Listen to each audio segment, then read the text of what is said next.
The first time Lurok heard the story, it was whispered in a room that pulsed softly with bioluminescent light. The nursery walls breathed radiance in slow waves, responding to the quiet of sleeping children. Outside, the great arcs of Vrastel Prime's orbital elevators burned like fallen stars. Inside, a circle of young Cirellans huddled in the glow, their cranial frills pressed tight to their skulls in anxious attention. Again, Lurok said, eyes wide, frills quivering. "Tell the one about the humans." The caretaker's skin shield flickered with a ripple that meant mischief and worry at once. They drew their cloak closer, glancing at the sound-dampening field as if the polished air might be listening. "You should sleep," the caretaker murmured. "The archive lights are dim. It is late." "But they're not real," one of the others said, voice high and brave. "They're just stories." The caretaker's frills flattened a little more. "They are more than that. They are lessons about the old days, when the stars were not safe, when we did not understand our place." Lurok hugged their knees. "Please." The caretaker watched the circle of faces. Fear was there, yes, but also the hot, bright glimmer of curiosity that had driven the Cirellans to catalog half the known galaxy and wrap the rest in bureaucratic caution. They sighed. "Very well, but this is the last time tonight." They dimmed the walls a fraction more. The children drew closer. "Long ago," the caretaker began, "before the Duskfall Verge was shrouded in storms, before our archivists sealed away the wildest roots, there were others. They called themselves humans. They were not like us." The children leaned forward as the familiar words flowed. "Where we built archives, they built engines. Where we waited for safe corridors, they charged into storms. Their bones were dense. Their muscles were cords of woven strength. They breathed atmospheres that corroded hull plate, walked in gravities that would crush your chests, laughed in silence where there was no air to carry sound."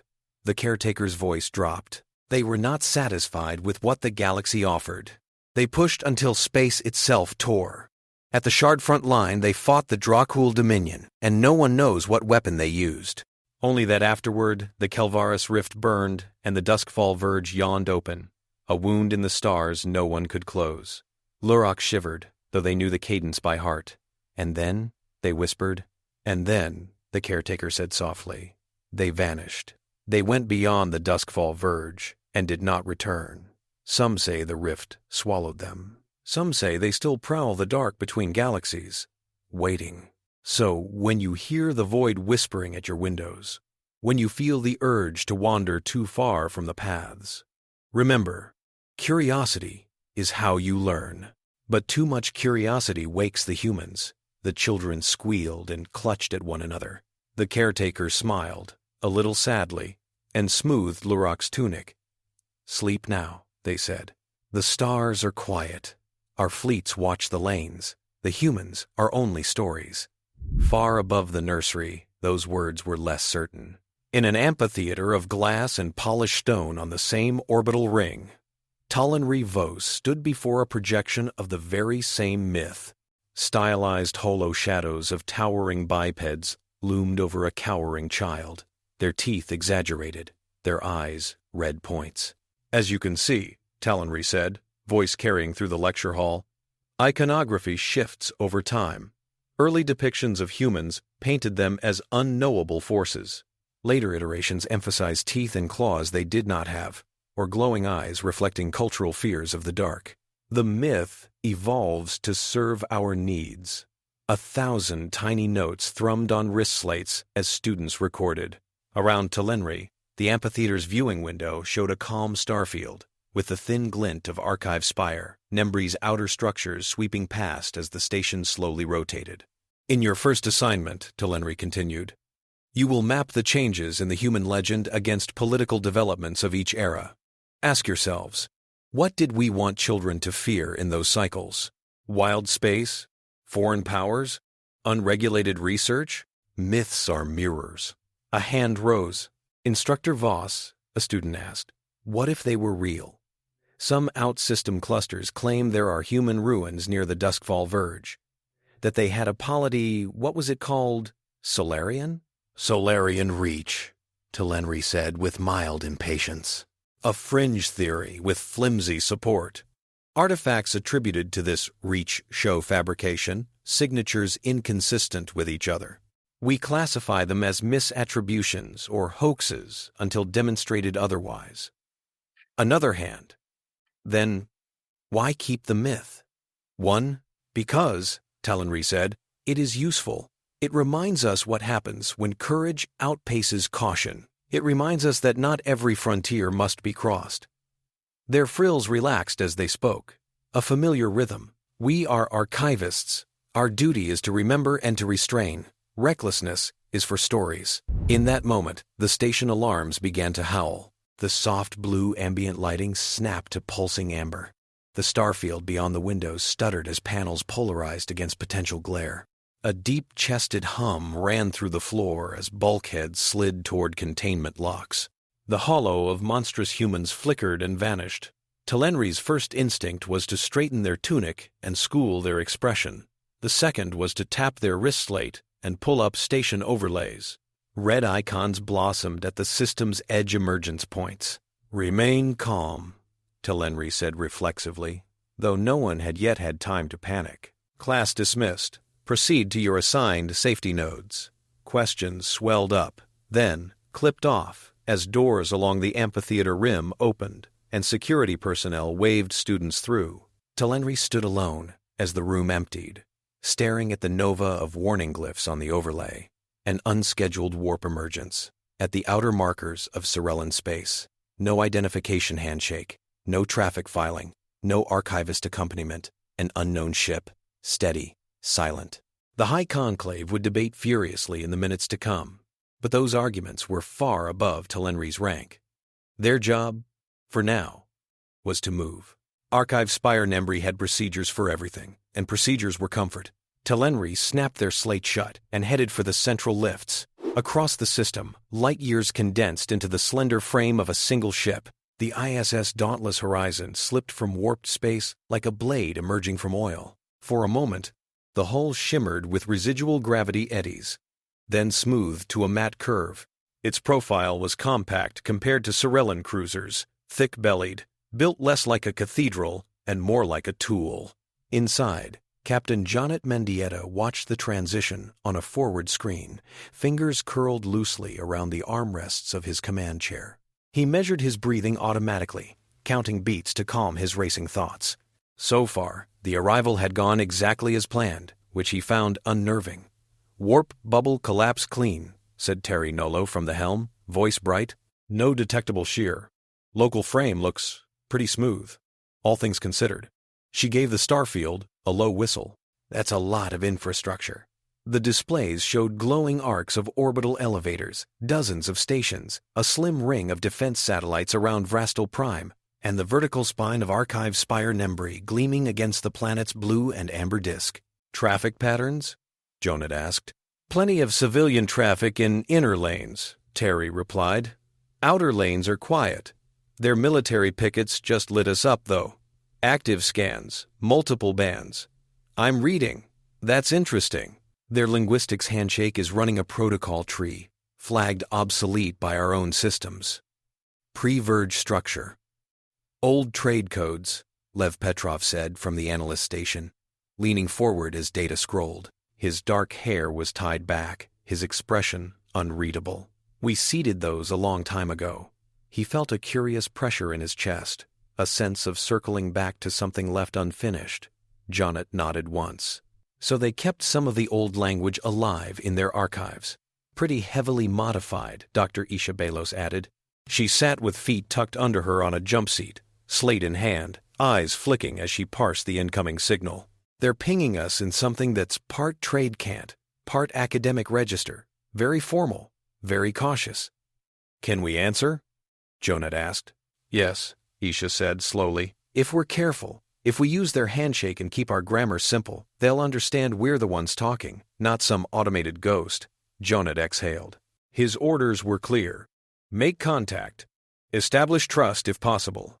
And above all, gain access to the Cirellan records of the Duskfall Verge. The Duskfall protocols burned like a weight in his secure memory bank. Lines of text he had read too many times. The Duskfall Verge was not an accident of nature.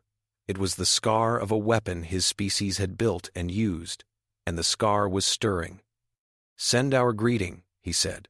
"Designation, affiliation, intent. No mention of the beacon yet." Isha nodded.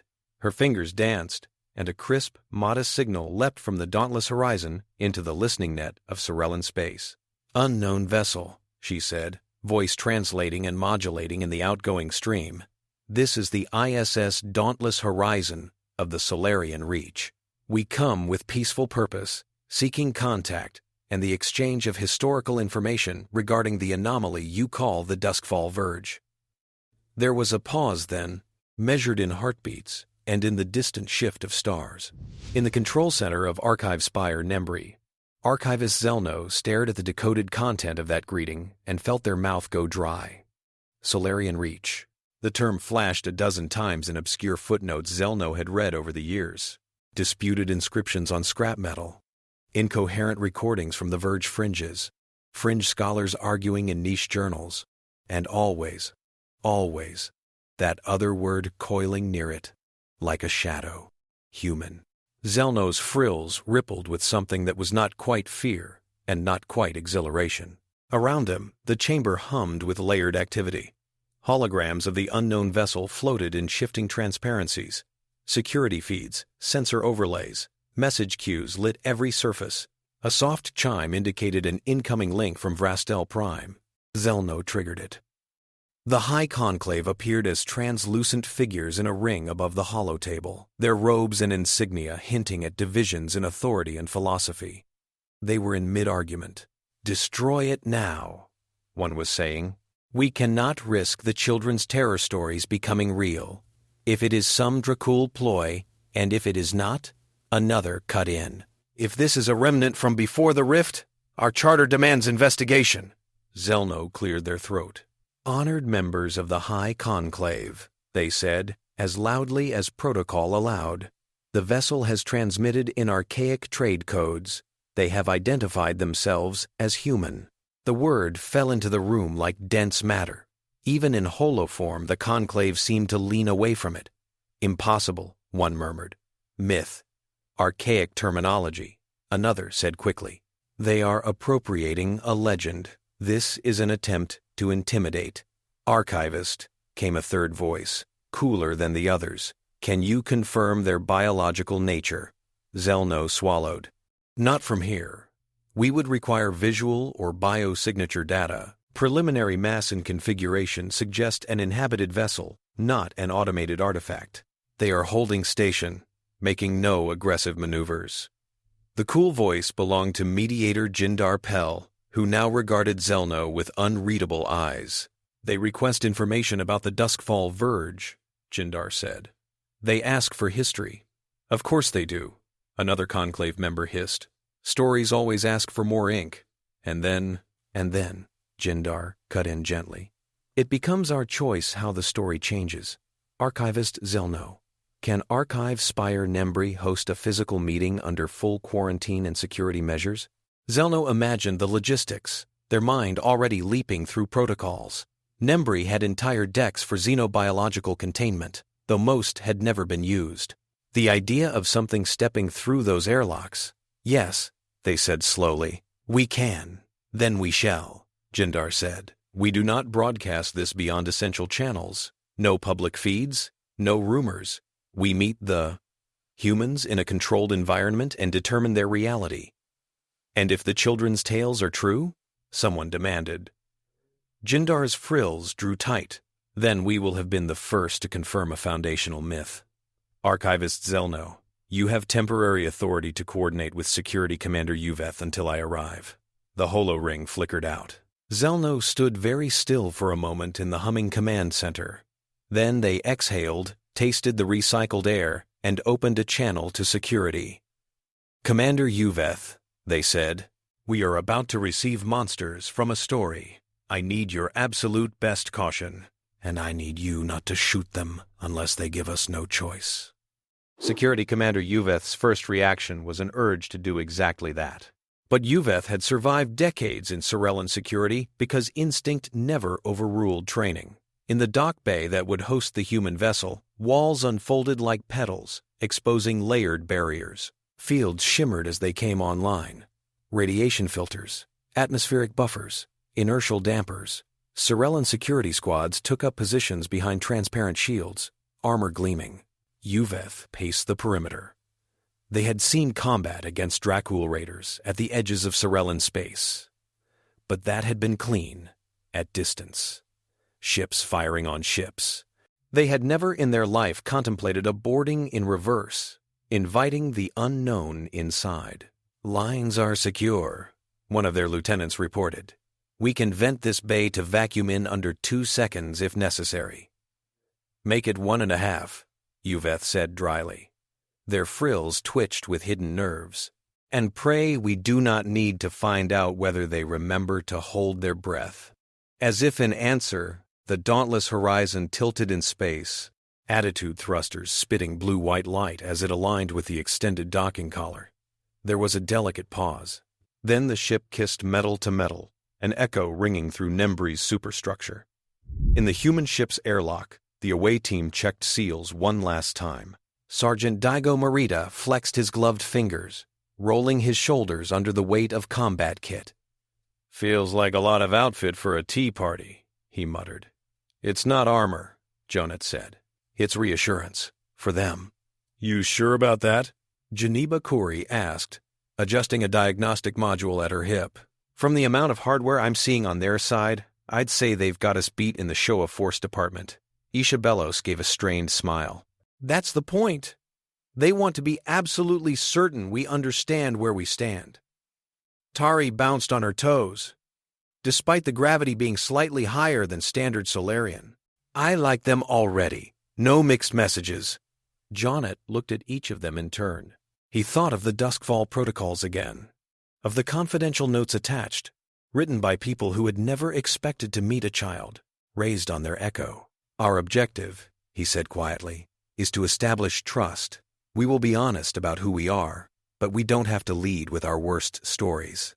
Let them get used to the idea that we bleed before they hear that we burned worlds." Lev Petrov snorted softly. "Noted.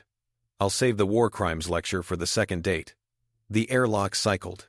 Internal lights shifted from Solarian white to the softer golden tone of Cirellan bays. The outer door slid open. For a heartbeat, there was neither sound nor movement. 2 worlds stared at each other across a threshold. The humans stepped out first. To Cirellan eyes, they were both less and more frightening than the Tales. Less, in that their skin lacked scales, their teeth were mostly flat, their eyes held recognizable emotions.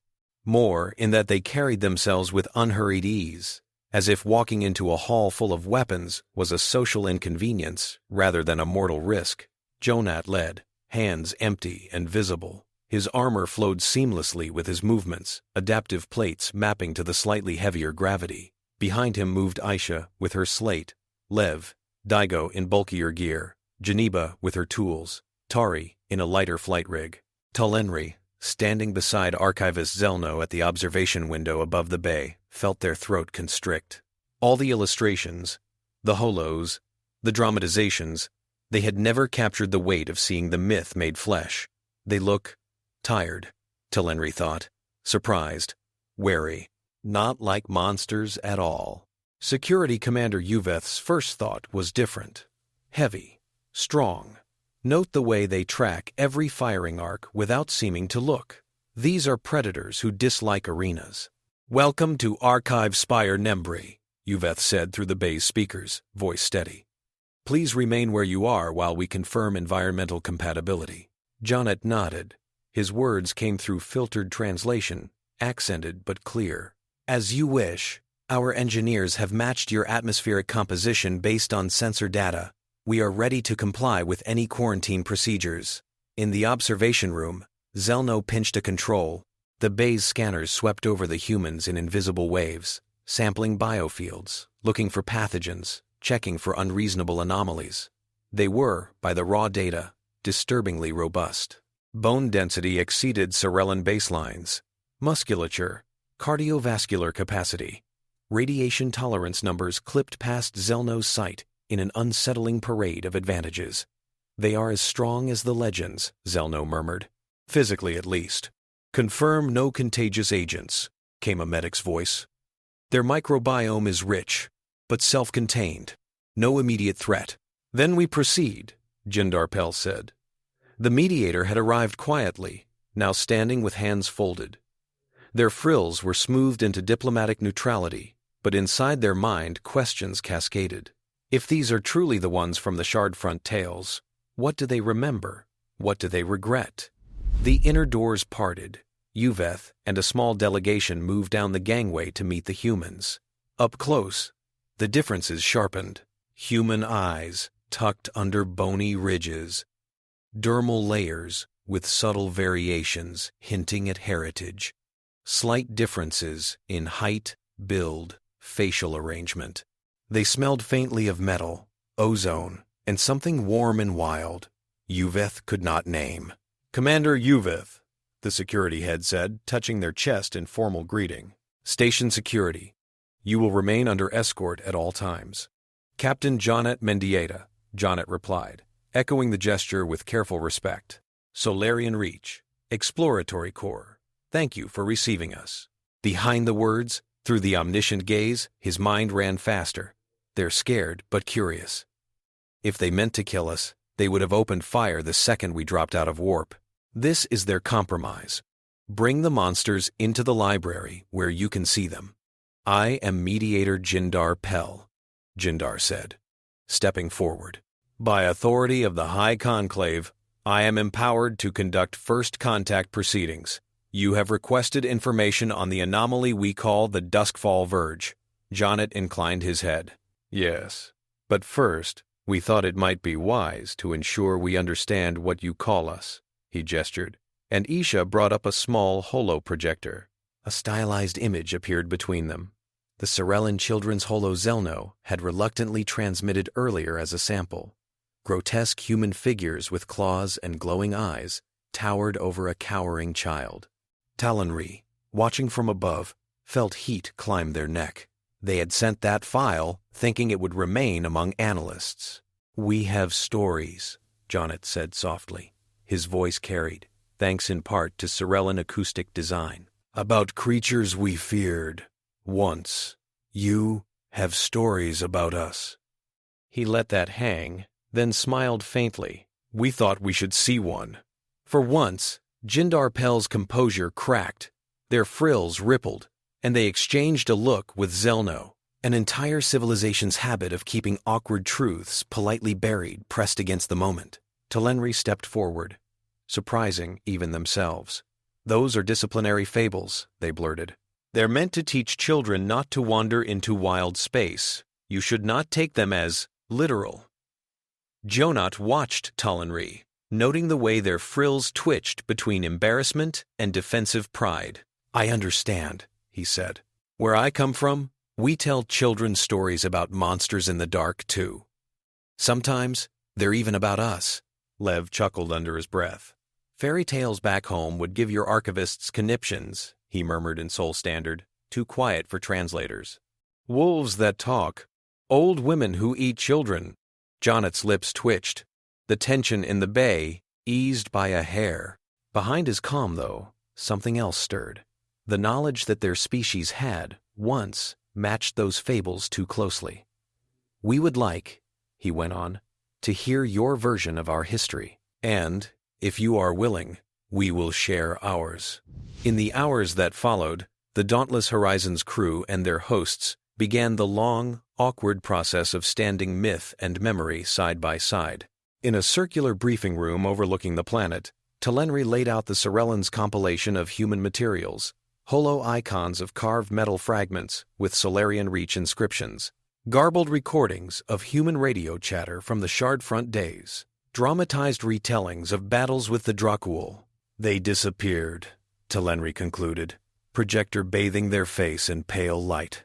After the Shardfront line collapsed and the Kelvaris Rift formed, our records show only chaos at the greater scale. Empires fell, borders redrew. The Duskfall Verge became a region to avoid, References to the Solarian reach diminish and then vanish. "There's a reason," Lev said quietly. "We did not simply fade out, we retreated." He tapped his slate. A different holo flared. A human tactical map of the ancient shard front. Annotations in an archaic Solarian dialect. The Cirellans gasped softly.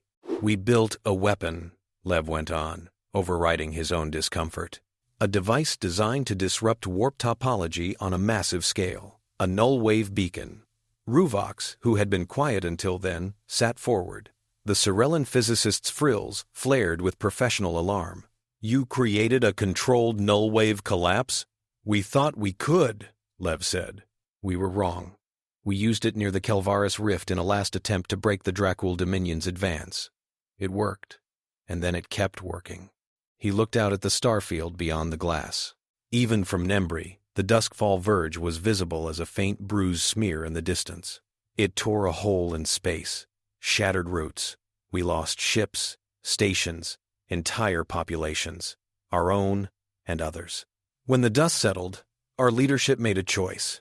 They sealed the research. They pulled back behind the verge. They swore we would never do anything like that again. Isha watched the Cirellans closely. Their horror was different from human guilt. It was the horror of librarians realizing a trusted source had been written by arsonists. "You have come back now," Jindar said, voice slow. "After centuries in hiding." "Why?" Jonat's jaw tightened. "Because the scar is bleeding again." He triggered a new display. The holo shifted to show a model of the Duskfall Verge and the Kelvaris Rift from human probes. Distortions rippled, colors indicating stress in space-time, flickering in alarming patterns. "Recent surveys of the Verge," Jonat said, "have detected escalating nullwave echoes consistent with a partial reactivation of a beacon. But we did not turn it on. Someone else did." Talenri's thoughts leapt to one possible candidate, the same way a mind turned toward the figure in every shadow. "The Drakuul," they whispered. Praetor Zhul Drakuul's flagship slid through warped space like a blade through flesh. At the core of the Drakuul Dominion's spearhead flotilla, the flagship was a study in brutal efficiency.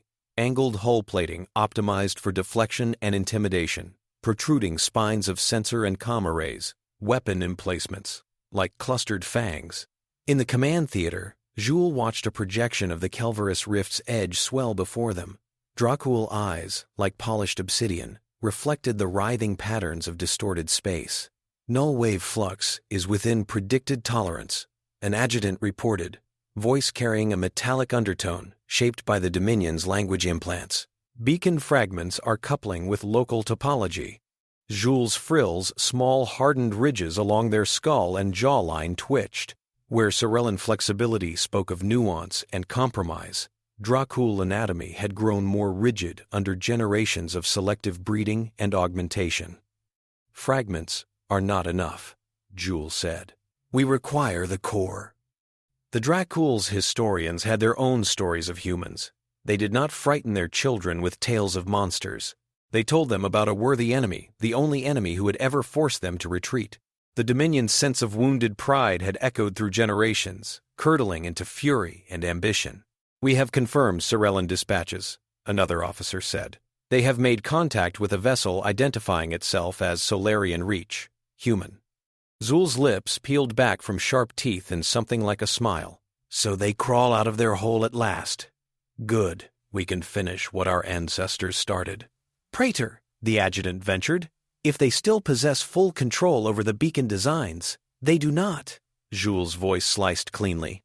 "If they did, they would not have allowed it to slumber. They are ashamed of it. That shame is why they ran. Now they will watch while we prove we are not afraid of their weapons." Inside, Zhul's thoughts were more complicated. They had seen the records of the Shardfront devastation. They understood the risk, but the Dominion's entire identity rested on dominance. If they backed away from this chance, they would fracture under the weight of their own propaganda. "We take the beacon," Zhul thought, "and either we master it or we die trying. Anything less is surrender." Back on Nembri, the clash of these intentions began to shape events.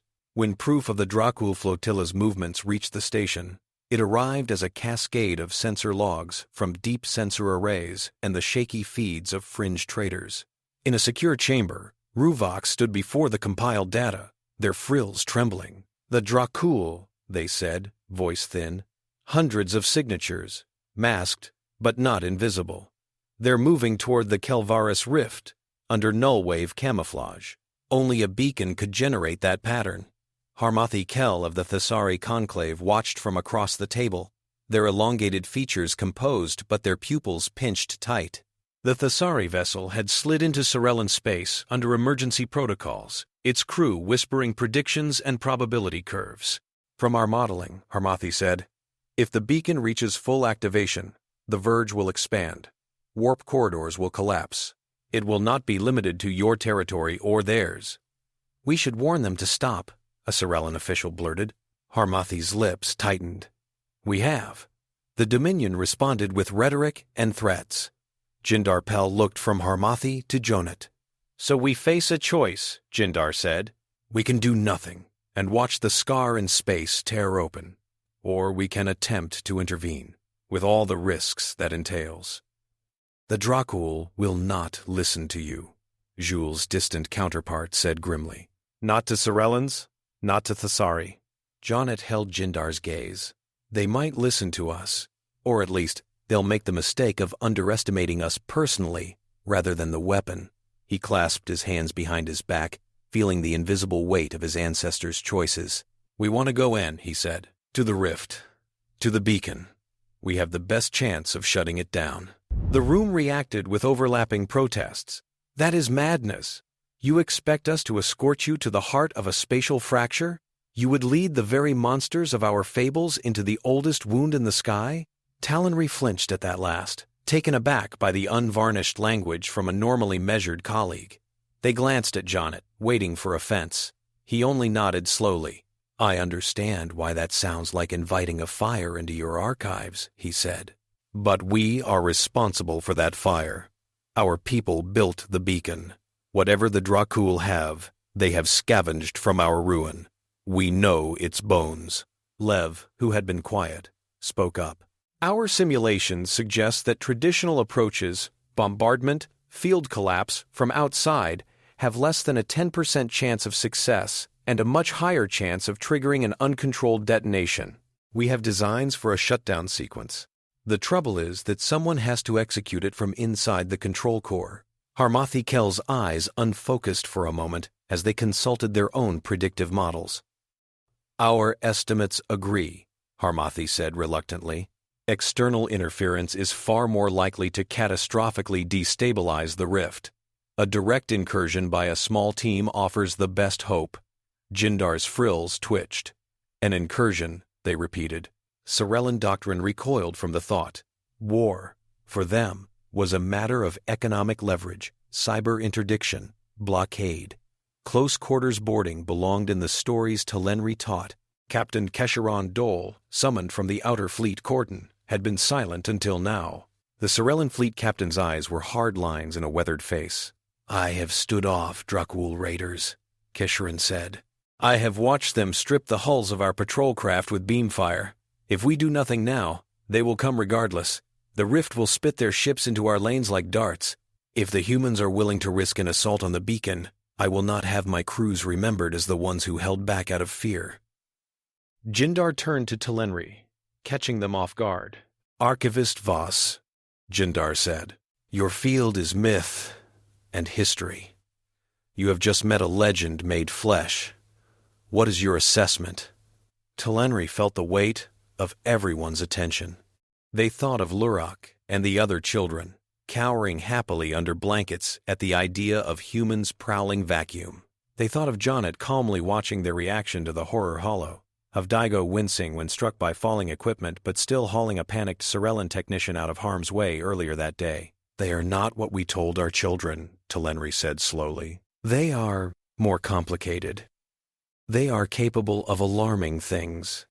Yes, strength, adaptability, risk tolerance beyond anything in our own species. But they are also capable of regret, of trying to clean up their own mess." They looked at Jonat. "You say You are responsible for the beacon, Talenri said. If we do not allow you to try to stop it, we share that responsibility now. I am not prepared to tell the next generation that we did nothing because we were too frightened of a story. The room fell quiet. At length, Jindar Pel nodded. Very well, the Mediator said. We will authorize a joint operation. The ISS Dauntless Horizon will make a run into the Kelvaris Rift. Captain Kashiran Dole will provide escort. A mixed boarding team will attempt to access the beacon core aboard the Drakuul flagship. They looked each person in the eye. But understand this. If your actions threaten to unleash something worse, we will act to stop you. Our duty is to all who live under these stars. Jonat accepted that, even as a knot tightened in his stomach. Understood, he said. In the quiet before departure, the humans and their unexpected allies prepared.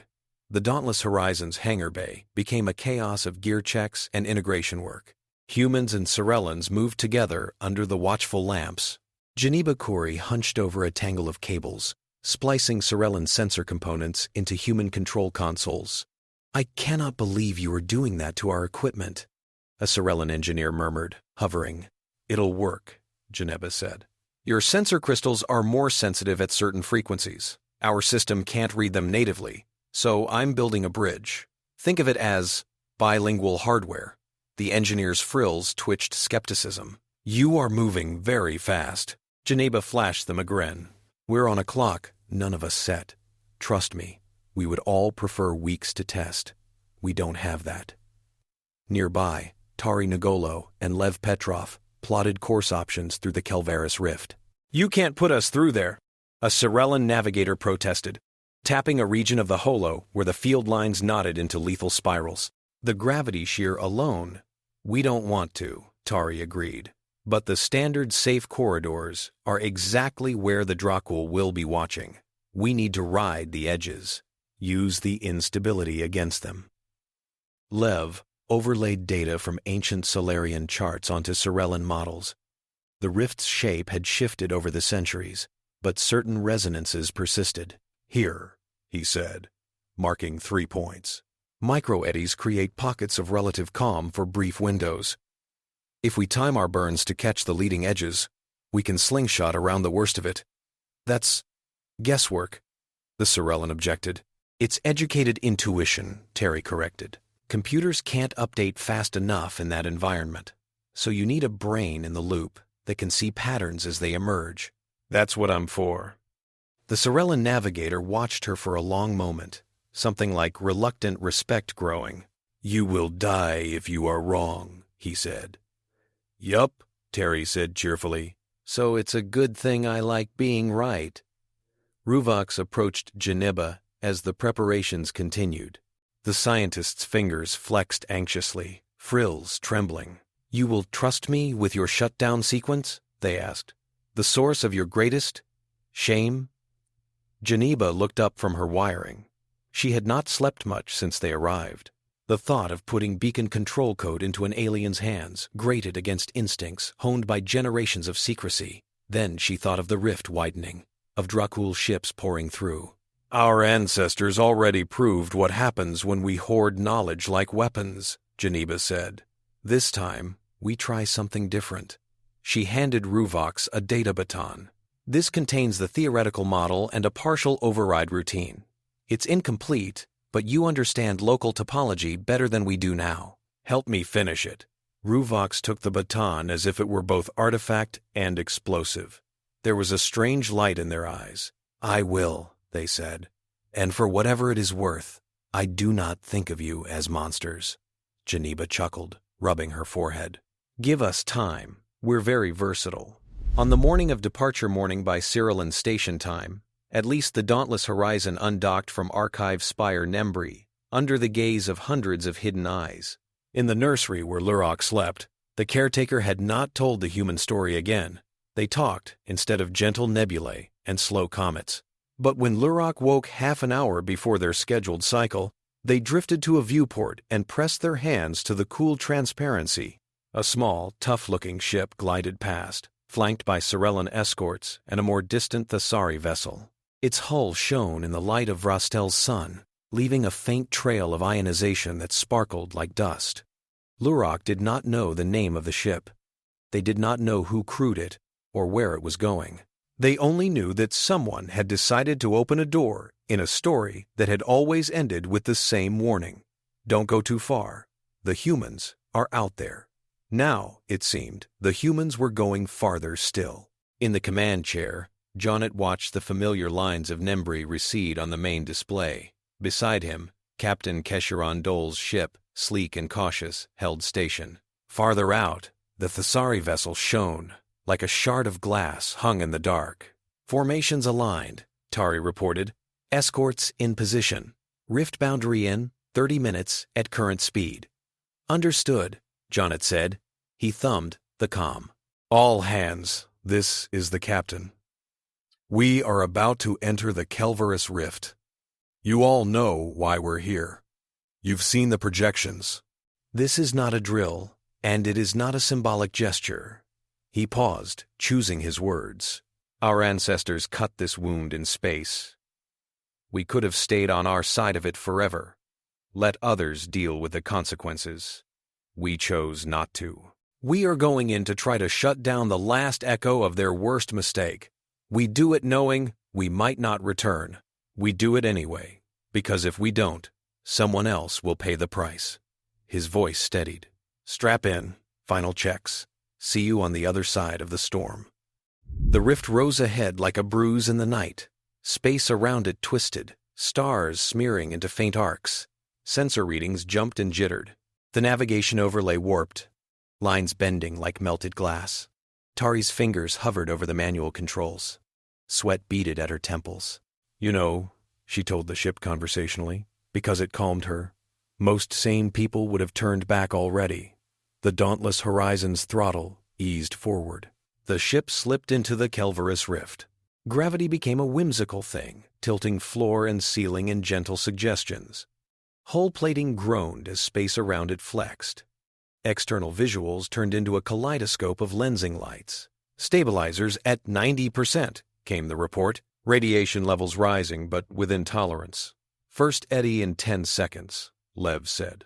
Eyes locked on the mess of data he had somehow coaxed into a pattern.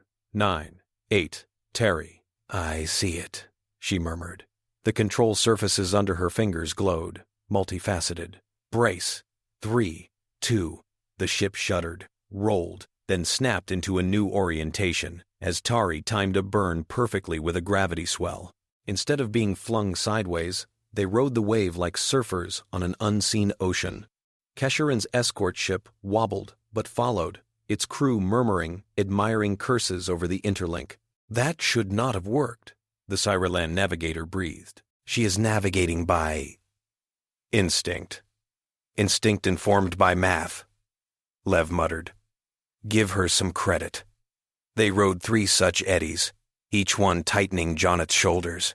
Each time, Tari and the ship made it through, nerves singing.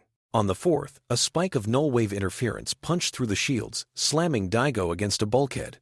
Status? Jonat barked. Daigo grimaced, pushing himself up. Something in his shoulder twinged, pain radiating down the arm. Still in one piece, he grunted. Hull integrity's not so lucky, though. We've got stress fractures on the port flank. We knew we'd take hits, Jonat said tightly. Keep going. The rift's chaos eased by increments as they approached its heart. Ahead, the Drakuul flotilla hung in formation, teeth in the wound. The Dominion ships were brutal silhouettes against the warped background triangular hulls bristling with weapon emplacements, flanked by smaller escorts. At their center loomed the flagship, its mass dwarfing even Kesharon's vessels. From its prow, something uglier jutted, scaffolding grown around an object that did not belong to any modern design. Shards of alloy and field conduits converged on a central node, a dark polyhedral device humming with terrible potential. The beacon, Djeneba whispered. Or what's left of it. Nullwave interference danced around it in fractal patterns, distorting local space. Harmathi Kel's distant vessel, hanging back at the periphery, recorded everything with a mix of awe and dread. Drakuul ships, locking targeting solutions. the Dauntless Horizons tactical officer warned. They see us. Let them, Jonat said. Kesharan, you ready? The Cirellan captain's voice came through with a new edge to it. Our weapons are primed. We will keep their guns busy. You do what you came for. Praetor Zhul watched the human and Cirellan force approach with a predator's relish. Transmissions from the Thessari, an officer said. They request we stand down. They warn of catastrophic instability. Record their warning, Zhul said, for the archives. Another officer turned. Praetor. The human ship has broken off from its escort. It is making a direct approach vector. So eager, Zhul murmured. Open a channel. I would speak with the ghosts. The comms channel flared to life. Jonat's face appeared in a projection before Zhul, and vice versa. Two descendants of war stared at each other across distorted space. You are human, Zhul said. It was not a question. Their voice carried a mix of hatred, curiosity, and something like satisfaction. I am, Jonat replied. And you are Drakuul. We are Dominion, Zhul corrected sharply. We are the ones you failed to break. You wounded us at the Shard front line and ran into the dark. We have not forgotten. Jonat's jaw tightened. We regret many things about that war, he said. One of them was leaving this. He gestured toward the beacon. We're here to shut it down. Zhul's laugh was humorless. Of course you are. You fear your own power. You built a tool that could unfold the sky, then cowered behind its ruins. We do not share your cowardice. You share our vulnerability, Jonat returned. If that thing blows uncontrolled, it won't care whose flag is painted on your hull. We are not here to debate physics, Zhul said. You have come close enough for me to seize you. I should thank you. The legends say you were difficult to corner. Behind them, both sides' tactical officers watched the countdown to weapons range. This is your last chance, Jonat said. Stand down. Work with us to dismantle it. Walk away from the edge. It cost Jonat something to offer that. He could have justified hatred. The Drakuul had not been innocent in the old war. But as he looked at Zhul, he saw not a monster, but a mirror. Someone trapped in a story written long ago by people who were now dust. Zhul's eyes glittered. We do not walk away, they said. We finish. They cut the channel. On the Dauntless Horizons bridge, Jonat exhaled. Well, he said quietly, we tried. Cirellan ships opened fire on the Drakuul flank, beams lancing out in disciplined volleys.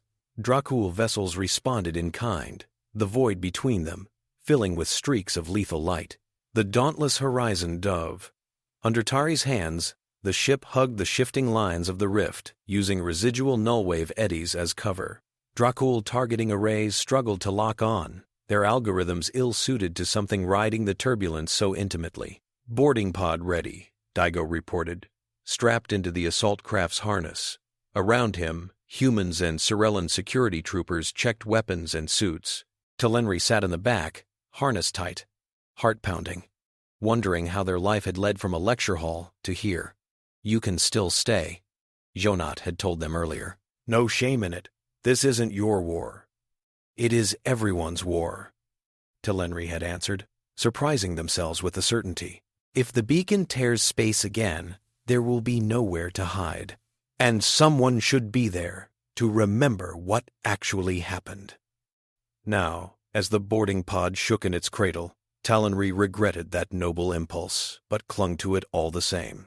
Docking window in 20 seconds, Tari said. If we miss it, we'll have to swing around the far side, and by then, we won't miss it, Jonat said. Punch it! The hull around them vibrated as the ship surged forward, hugging a gravity gradient that would have splintered a less robust vessel. Drakuul defensive fire grazed past, scoring the shields. At the precise moment their vector aligned with the flagship's hull, the cargo bay doors blew open. The boarding pod's motors roared. They shot forward, a stubby dart propelled by chemical and gravitic thrust, slamming into the Drakuul flagship with a bone-shaking impact. Magnetic clamps bit, boring charges flared, and a circle of enemy hull dissolved in a shower of molten metal. Atmosphere screamed out of the wound. only to be sealed by emergency force fields. Inside, alarms howled in an alien tongue. "Go!" Daigo yelled. The hatch blew. Humans and Cirellans surged into the breach. Inside the Drakuul flagship, gravity lurched up and down in stuttering pulses. The air tasted metallic and hot, shot through with unfamiliar tangs. Corridors were angled, optimized for the Dominion's anatomy. Drakuul warriors poured in from side passages, armor gleaming, weapons crackling. They moved like a tide, coordinated and brutal. The clash was vicious. Daigo moved at the front, his squad flowing around him. He carried a compact rifle in one hand and a shock baton in the other, switching between modes without a thought. He took a glancing blast to the side that sent pain knifing through his ribs, but stayed upright, pivoting to yank a stunned Cirellan trooper out of a bolt's path. "Stay behind cover," he barked. "Short controlled bursts. Don't overheat your coils." Cirellan weapons doctrine favored distance and overwhelming fire. In the cramped, flickering corridors, that would get them all killed. They adapted, slowly, watching the humans. One Cirellan even mimicked Daigo's habit of shouldering through a hit instead of crumpling under it, their own lean body protesting at the abuse. Talenri darted through the chaos, heart hammering, trying not to focus on every fallen figure. Their ears rang with the sharp crackle of Drakuul weapons, the lower thrum of human guns. The shouts of both languages layered like discordant music. At a junction, a sudden spike in gravity slammed everyone toward the deck. Cirellan troopers cried out, pinned. Drakuul, adapted to such shifts, pressed their advantage, pushing forward. Daigo roared with effort, forcing himself to move. Muscles bunched in his arms and back as he crawled, dragging a Cirellan by the harness.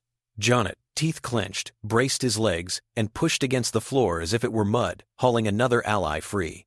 "You're supposed to be legends," Talenri thought wildly, half hysterical. It had never occurred to them that legends sweated and swore and strained like anyone else. Djeneba, protected in the middle of the formation, kept an eye on a pulsing vector arrow on her slate. "Control core is 2 decks down. Forward and port," she called. "We can cut through a maintenance crawl." A Drakuul warrior lunged out of a side hatch, weapon out. Daigo pivoted and took the blast on his armor, shoulder flaring with white-hot agony. He crashed into the warrior, using his higher momentum to slam them into the bulkhead.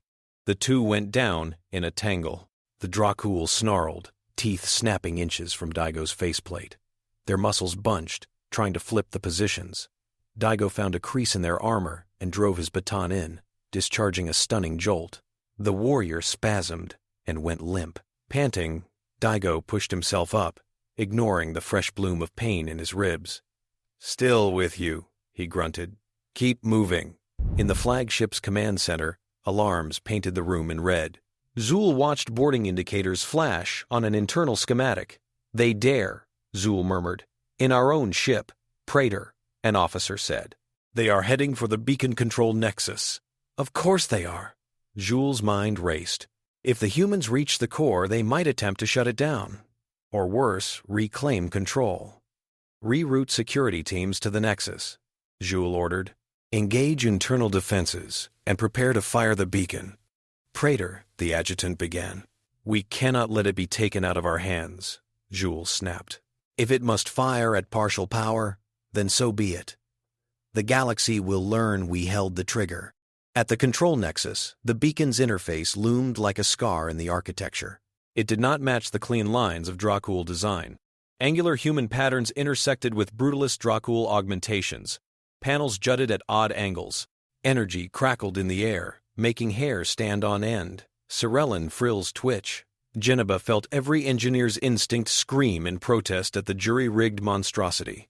Half their safety interlocks had been overridden. Others bypassed. Some simply cut away. In their place, Dominion-made couplings glowed with malevolent power. Ruvoks cursed under their breath in Cirellan, a word from an old dialect that meant something like, the horror of an untidy equation. "We can work with this," Djeneba said anyway. Because the alternative was to freeze. They don't understand half of what they're poking, but they have enough power flowing through here to, well, you've seen the rift. Ruvok swallowed. "Your shutdown sequence?" She plugged her baton into a port that hummed with outdated Solarian code. Direct access felt like pressing her tendon against teeth. Lines of ancient programming scrolled across her display, intertwined with newer, clumsier Drakuul instructions. The beacon's core logic recognized her access signature with a flicker of something like curiosity. "You are late," the pattern seemed to say in a language only an engineer could hear. "What mess have you brought me now?" "Ruvox," she said, fingers flying. "Feed me your local topology model. I need to see the Nullwave harmonics." Ruvox, mind honed on warped space anomalies, overlaid their own maps. Together, human and Cirellan data painted a picture of a wound knitting wrong. "The Nullwave field is metastable," Ruvox said. "If it collapses uncontrolled, it will rip new tiers. If we release it slowly, we can wind it down." Djeneba finished. Her mouth was dry. "But there's a catch." "Of course there is always a catch." "What is it?" Talenri asked hoarsely from the doorway, still trying not to look at the bodies of fallen Drakuul and Cirellan alike in the corridor outside. Djeneba pointed to a pulsing node at the heart of the schematic. "Manual override point. It's sitting in a control chamber that's currently oscillating between safe and lethal radiation levels on a very, very fast cycle. No drone we send in will be able to adjust in time. Something with hands and a brain needs to be there." "No," Jonat said immediately. "We find another way." "We don't have time for another way," Harmathi Kel's distant voice cut in. The Thessari envoy, patched into the beacon's channel, had been tracking the Nullwave flux. "Fields are climbing. You have minutes before the metastable state tips." Djeneba already knew what she was going to do. Her heart pounded, but there was a strange calm beneath it. The feeling of a decision so deeply right that fear could not move it. "I'll go," she said. Jonat rounded on her. "Absolutely not," he snapped. "I am not ordering anyone into that chamber." "Good," she shot back. "Because you're not ordering me. I'm volunteering." She took his hand, squeezed once. "You can't read this code fast enough. Ruvox can't withstand that radiation. Lev is needed to coordinate the bigger picture. Daigo is already half held together with stubbornness and tape. Tari has to get us out. I built our interface. This is my mess as much as anyone's." "Djeneba," Lev said, voice low. "The exposure dose." "I know," she said. She did. She had seen the projections. "I also know that if we blow this, every kid in this sector will grow up hearing about the time humans came back and finished what they started. I am not leaving that story for someone else to tell." Talenri's throat worked. They thought of Lurok at the window, of the bedtime tales, of how they would have to change their lectures if they survived. Jonat closed his eyes briefly. This was not a surprise. This was Djeneba, through and through. "I won't stop you," he said finally, voice rough. "But you will not go in without every shield we can jury-rig, and we'll shave every second we can off that exposure." She smiled, a flash of warmth in the charged air. "Deal." While Djeneba and Ruvox worked, Zhul initiated the beacon firing sequence. In the flagship's core, ancient power stirred. Nullwave harmonics climbed. Space around the Kelvaris Rift whined at a frequency no ear could hear, but everyone felt it in their bones. On the Thessari ship, Harmathi Kel watched their projections spike. "They are attempting to pulse the beacon," Harmathi said. "At partial power, but even that could—" "Shut it down," Jonat's voice snapped over the link. "We cannot reach their controls," Harmathi began. "Not you. Us." Djeneba plunged into the beacon's code, overriding Zhul's commands. The system recognized a higher authority hierarchically, Solaria's old security frameworks, never fully excised by the Drakuul scavengers. The beacon hesitated. Conflicting instructions tore at its logic. "Fire," said the Drakuul input. "Sleep," said the human override. The Nullwave field wobbled dangerously.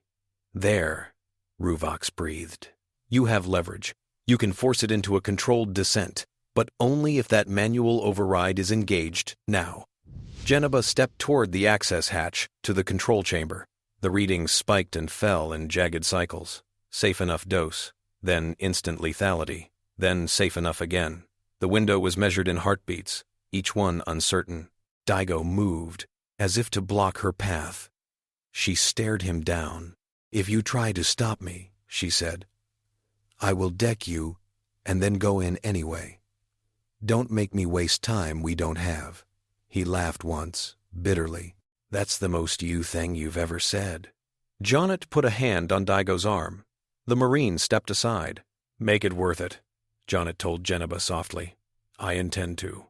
She cycled the hatch. Heat hit her like a wall. Her suit's internal systems screamed in protest, pouring coolant through microchannels. Radiation monitors flashed warnings. The chamber itself was small, filled with consoles that shed a sickly light. At its center, a crystal lattice pulsed in time with invisible space-time waves. Time narrowed. Djeneba moved as fast as she had ever moved in her life, fingers flying over controls that were partly familiar, partly alien. She felt the beacon's core logic through the interface, an ancient machine mind that was not sentient but was complex enough to feel like it. "Stop pushing," she told it. "Let go. You were never meant to do this." Fields peaked. Her vision blurred at the edges. Pain ran through her like molten metal.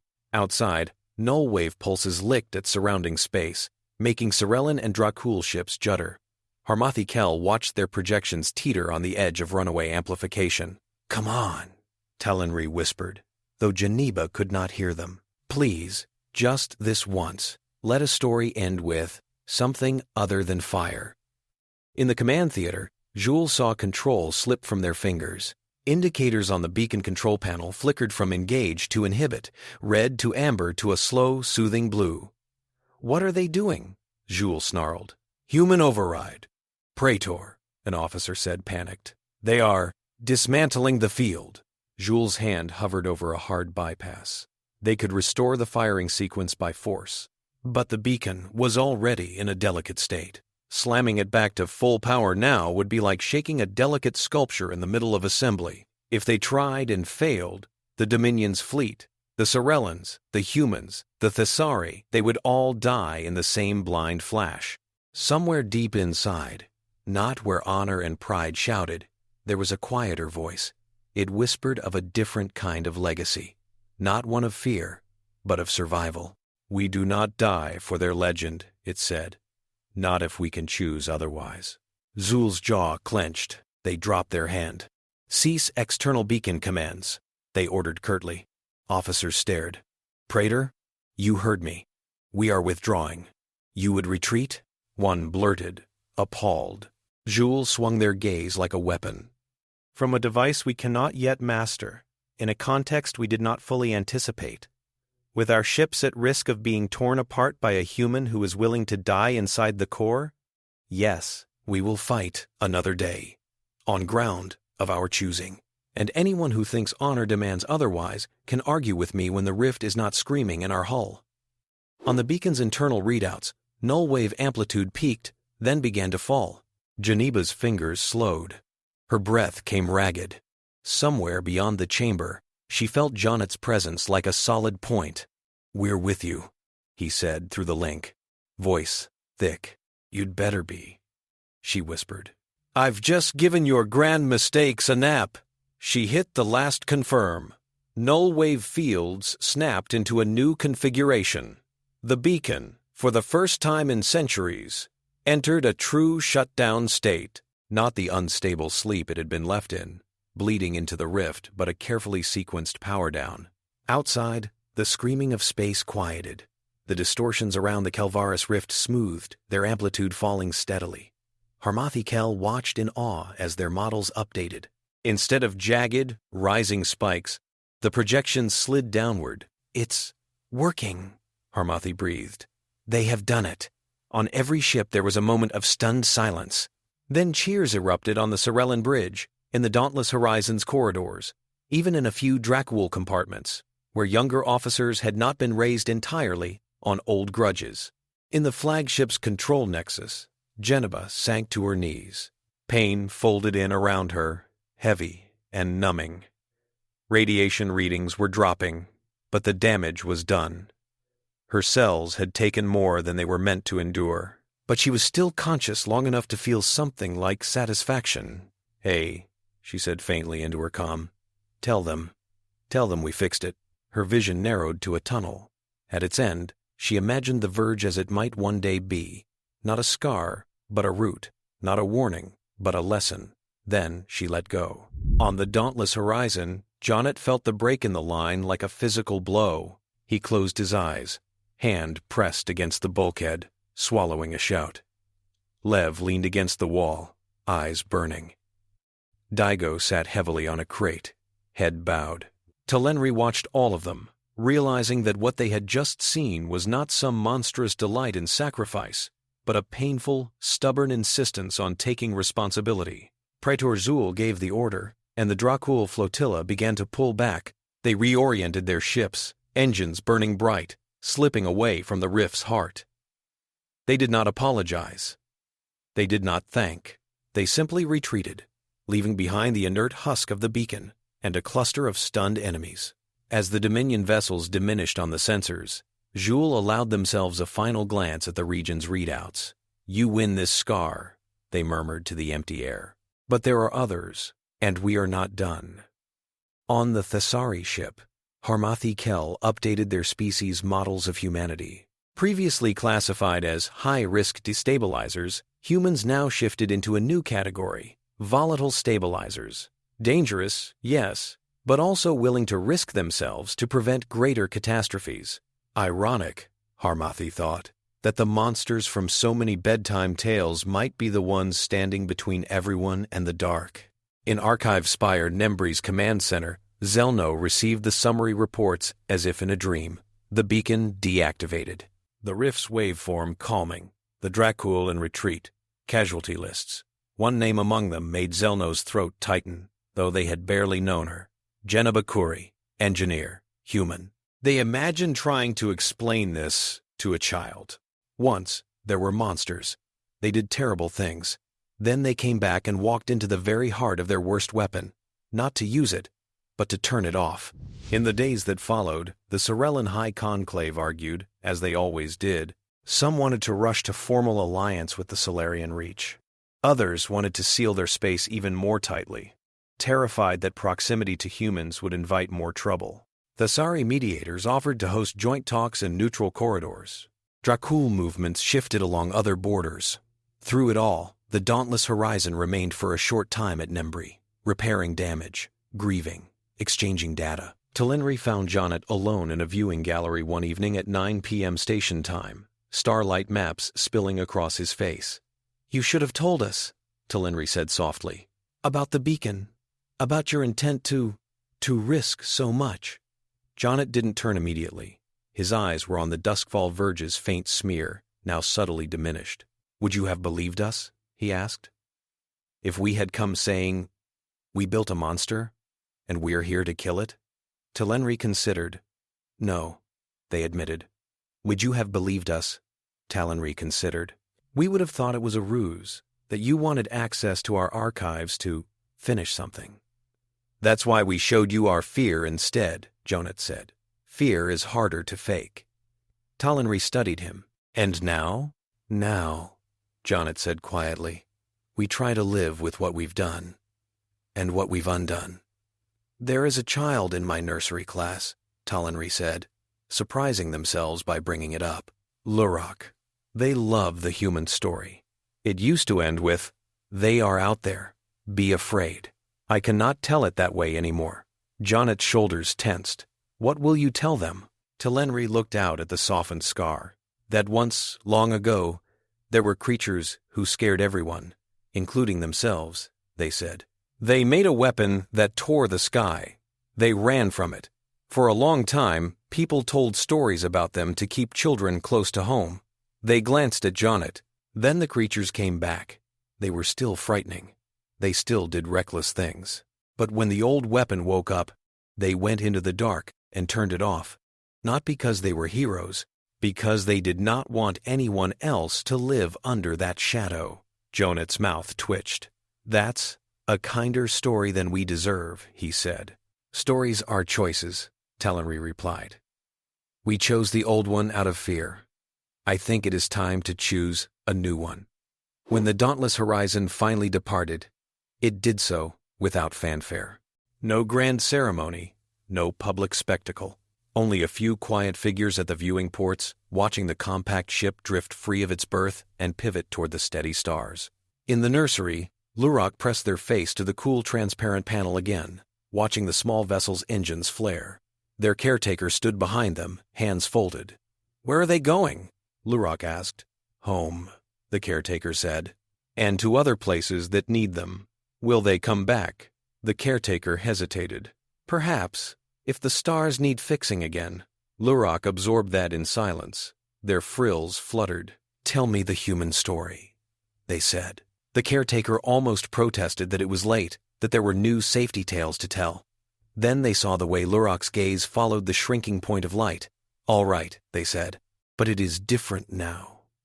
They dimmed the walls, gathered the children, and began. Long ago, there were creatures called humans. In their version, the humans were still frightening. They still ran into storms no one else would dare enter.